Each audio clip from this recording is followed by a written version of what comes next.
पुराने अहदनामा में से अयूब नबी की किताब, उसका 5वां बाब, जरा पुकार, क्या कोई है जो तुझे जवाब देगा, और मुकद्दसों में से तू किसकी तरफ फिरेगा?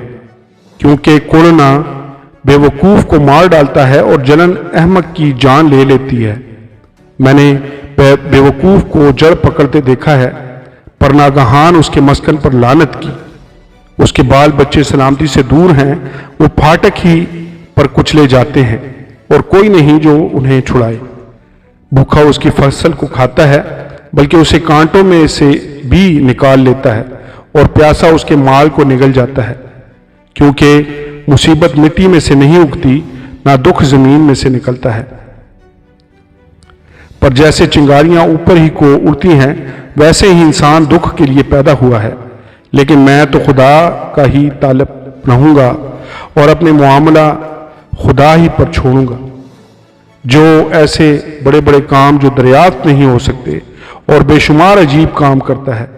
वही जमीन पर मींह बरसाता और खेतों में पानी भेजता है। इसी तरह वो फिरौतनों को ऊंची जगह पर बिठाता है और मातम करने वाले सलामती की सरफराजी पाते हैं। वो अयारों की तदबीरों को बातिल कर देता है, यहाँ तक कि उनके हाथ उनके मकसूद को पूरा नहीं कर सकते।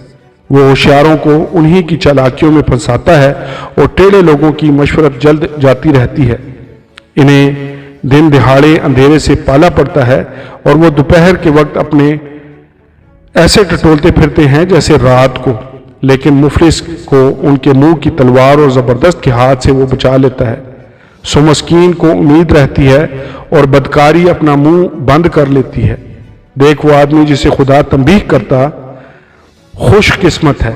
इसलिए कादर मुतलक की तादीब को हकीर न जान, क्योंकि वही मजरूह करता और पट्टी बांधता है, वही जख्मी करता है और उसी के हाथ चंगा करते हैं।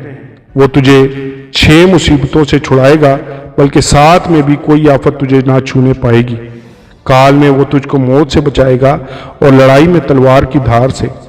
तू जुबान के कोड़े से महफूज रखा जाएगा, और जब हलाकत आएगी तो तुझे डर नहीं लगेगा। तू हलाकत और खुशहाली पर हंसेगा और जमीन के दरिंदों से तुझे कुछ खौफ ना होगा। मैदान के पत्थरों के साथ तेरा ईका होगा और जंगली दरिंदे तुझसे मेल रखेंगे, और तू जानेगा कि तेरा डेरा महफूज है, और तू अपने मस्कन में जाएगा और कोई चीज गायब न पाएगा। तुझे यह भी मालूम होगा कि तेरी नस्ल बड़ी और तेरी औलाद जमीन की घास की मानद बरोमंद होगी। तू पूरी उम्र में अपनी कब्र में जाएगा, जैसे अनाज के पोले अपने वक्त पर जमा किए जाते हैं।